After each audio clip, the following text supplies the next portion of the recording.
bahwa hantaman meteor itu akan menimbulkan dukhon. Sesungguhnya kejadian itu dengan izin Allah Subhanahu wa taala, saya meyakini tidak sekarang.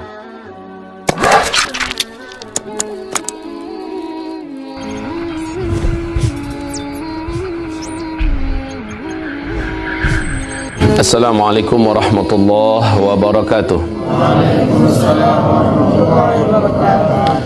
Innal hamdalillahi wa syukralah, la haula wala quwata illa billah.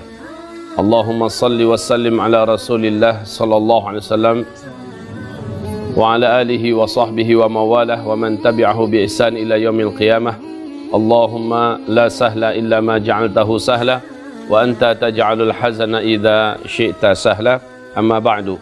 Segala pujian dan syukur kita pada Allah Subhanahu wa taala.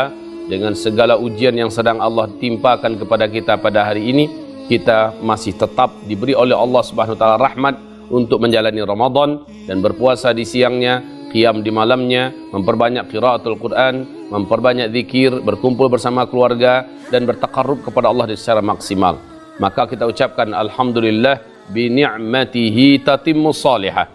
Kemudian salawat dan salam kita untuk Rasulullah sallallahu alaihi wasallam dan seluruh keluarganya, seluruh sahabat-sahabatnya dan siapapun yang mengikutinya dengan ihsan sampai hari kiamat. Ada perkara yang sangat penting sekali mau saya sampaikan kepada kaum muslimin di seluruh dunia, khususnya orang-orang Islam yang beriman yang mengerti bahasa Indonesia. Yang pertama tentang gonjang-ganjing hantaman meteor di pertengahan Ramadan pada hari Jumat yang bertepatan dengan tanggal 15 untuk 1441 Hijriah ini, pas pertengahan Ramadan. Bahwa hantaman meteor itu akan menimbulkan dukhon.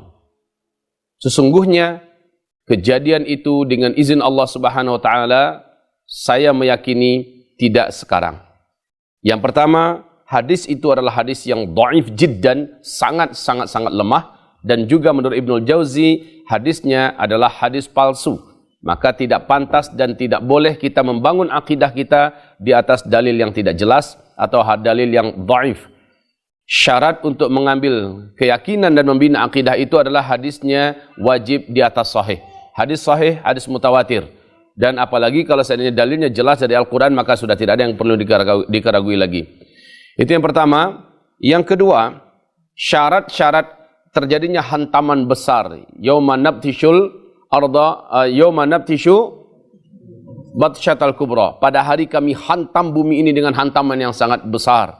Itu bukan sekarang. Kenapa bukan sekarang? Karena ada beberapa syarat yang harus mendahuluinya. Ya, saya maksudkan syarat ini adalah beberapa kejadian yang terlebih dahulu harus mendahuluinya. Apa yang mendahuluinya? Pertama, dan ini penting sekali ya. Pertama, terjadi terlebih dahulu di mana uang yang dipakai di muka bumi ini bukan lagi uang kertas. Dan sekarang masih uang kertas yang dipakai. Maka berarti masa untuk hantaman besar itu dengan izin Allah dan menurut keyakinan saya bukan di zaman ini. Bukan pada masa ini, bukan besok maksud saya. Terus yang kedua, belum lagi terjadi penaklukan Masjidil Aqsa di Palestina. Karena ini juga adalah syarat di mana Masjidil Aqsa terlebih dahulu harus ditaklukkan. Ya, sementara sekarang Masjidil Aqsa masih dalam keadaan dikuasai oleh bangsa Yahudi yang mendirikan negara Israel di negeri jajahan Palestina. Dan yang ketiga, saudara-saudaraku yang kami muliakan, belum lagi muncul gunung emas dari dalam perut bumi Irak di atas aliran sungai Efrat. Kalau seandainya ini sudah muncul, akan terjadilah perang besar. Karena kata Rasulullah, orang akan berangkat menuju ke sana. Setiap negara akan mengirimkan tentara-tentaranya dan berperang di sana, memperebutkan gunung emas itu. Ya, nah dalam kondisi perang, di samping ada perang-perang kecil yang terjadi di berbagai negara atau perang-perang lokal yang terjadi di seluruh kota-kota di negara-negara, maka ini juga belum wujud. Maka saudaraku yang kami muliakan, ini perkara-perkara besar. Yang pertama tadi, uang kertas masih dipakai. Yang kedua, Baitul Maqdis belum dibebaskan. Dan yang ketiga, gunung emas masih belum muncul dari dalam perut bumi Irak. Dan ditambah lagi yang keempat adalah pemanasan global dalam artian terjadinya kemarau yang super ekstrim dan kelaparan yang merata di seluruh dunia, di mana orang pada akhirnya menjadi brutal dan liar, jahat, itu tidak atau belum lagi pada masa ini. Baru percikan-percikannya baru nampak. Nah, saudara-saudaraku yang kami muliakan, melihat kepada banyak tanda-tanda yang belum terwujud, ya, ditambah dengan, ini yang paling penting juga, ditambah dengan gempa-gempa belum lagi terjadi di Arab Saudi dan kekacauan yang besar di tubuh keluarga kerajaan Arab Saudi memperebutkan kekuasaan juga belum wujud. Maka dengan ini saya berharap kepanikan yang tidak perlu jangan terlalu diekspos, ya. Kepanikan yang juga tidak terlalu penting untuk diperturutkan. Tetapi ajakan kami mempersiapkan diri ini adalah tetap tidak bisa ditawar-tawar. Persiapkan diri, karena setiap persiapan yang kami anjurkan tidak pernah ada ruginya sedikit pun. Kita menganjurkan agar kalau seandainya ada uang, segeralah belikan kepada emas. Sudah beberapa tahun yang lalu saya menganjurkan demikian, dan ini tidak ada ruginya. Toh kapan-kapan kita perlu uang, kita masih bisa untuk menukarkannya. Dan justru emas juga makin lama makin tinggi harganya, dan sebentar lagi lihat, seluruh mata uang di muka bumi akan jatuh sejatuh-jatuhnya. Dan menyesallah orang-orang yang mempunyai simpanan berupa angka-angka digital. Yang kedua, saudara-saudaraku yang kami muliakan,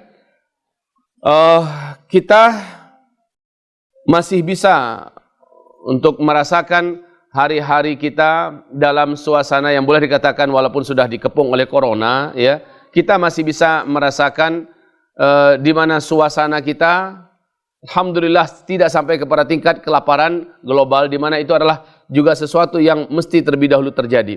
Allahu a'lam. Yang jelas persiapan yang kami anjurkan juga contohnya agar kita memperkuat dan memperbanyak amal soleh kita sebanyak-banyaknya, dan ini dimaksimalkan khususnya dengan amalan wajib, amalan sunat, dan berhentilah berbuat dosa dan maksiat.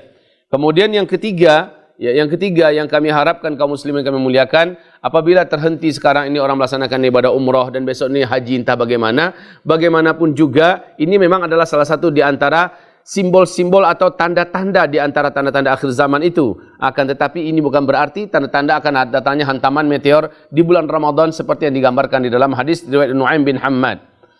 Jadi persiapan berikutnya yang kami sangat anjurkan kepada kita semua adalah mempersiapkan stok makanan. Tidak pun karena dukhon, beberapa bulan ke depan kita akan mendengarkan dan kita akan merasakan bersama-sama kelaparan global dan kelangkaan pakan, kelangkaan bahan makanan utama. Dan ini akan cukup menjadikan orang panik dan menjadikan orang menjadi liar, brutal, jahat, dan dia akan bertahan hidup dengan cara apapun saja. Walaupun merampok dan merampas ke sana kemari, walaupun bahkan sampai ke tingkat membunuh ke sana kemari.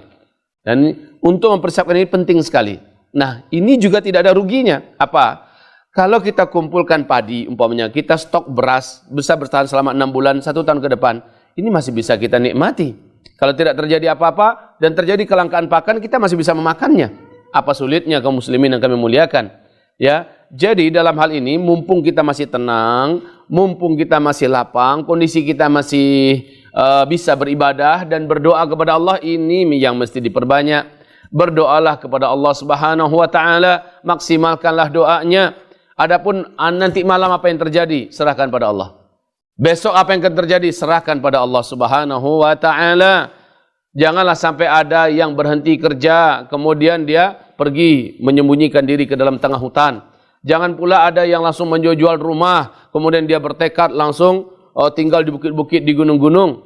Ini bukan suatu langkah yang bijaksana. Tidak perlu ketakutan ini diperturutkan, karena sumbernya juga tidak benar. Kemudian juga tanda-tanda yang pasti dari Rasulullah juga tidak ada yang mendahuluinya. Demikian juga belum lagi terbunuh seorang lelaki nafsun zakiyah, ya, lelaki yang mempunyai jiwa yang suci, yang terkenal di tingkat dunia, orang beriman di muka bumi mencintainya, punya jasa yang besar terhadap Islam. Ini juga belum terbunuh. Maka saudaraku, banyak hal yang perlu kita pertimbangkan dalam hal ini, tapi yang terpenting memang persiapkan diri dan juga fisikmu.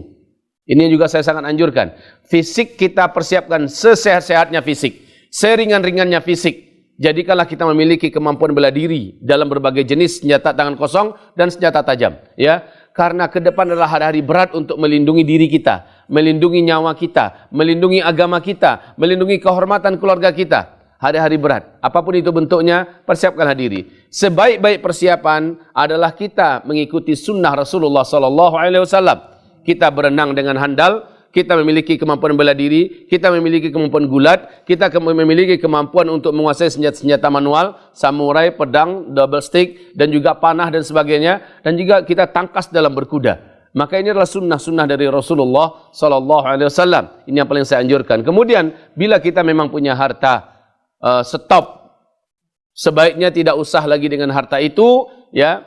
Kita membangun villa-villa mewah, ya, membangun rumah-rumah yang hanya orang-orang jahil saja yang layak membangunnya, ya. Kita cukup membangun rumah yang sederhana buat kita dan perkuatlah agama Allah ini dengan harta kita. Sebagian harta kita simpankan kepada Allah Subhanahu wa taala. Ini lebih baik saudaraku. Semoga siapapun yang mendengarkan penyampaian ini dapat mengambil langkah-langkah yang pantas, langkah-langkah yang bijaksana, dan khususnya dalam menyikapi tanggal 15 Ramadan, hari Jumat besok hari.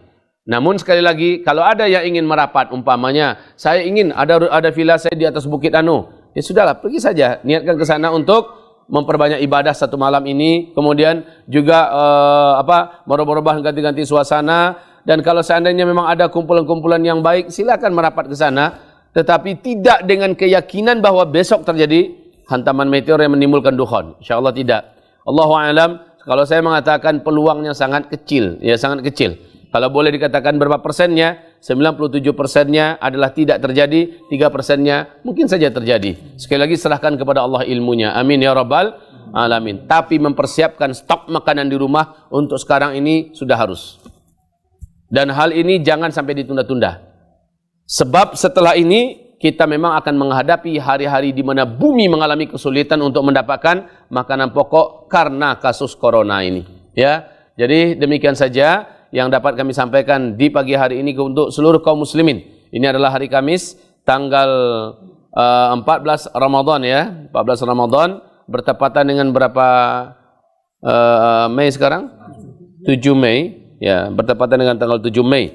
Demikian dari saya, Ustaz Zulkifli Muhammad Ali, dan mudah-mudahan saya tidak bermaksud untuk menentang, memadamkan api dan cahaya dakwah dari teman-teman kami yang membahas masalah akhir zaman, tetapi rasanya ini perlu disampaikan juga agar memberikan ketenangan dan kemantapan hati kepada kaum muslimin, muslimat, mukminin dan mukminat di mana saja berada. Hayanallahu wa iyyakum wa tabarakallahu fina fikum, barakallahu ala jami'ina.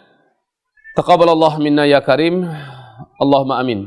Mari kita tutup dengan membaca doa kafaratul majlis. Subhanakallahumma wa bihamdika asyhadu an la ilaha illa anta astaghfiruka wa atubu ilaik. Wabillahi taufiq wal hidayah. Wassalamu alaikum warahmatullahi wabarakatuh.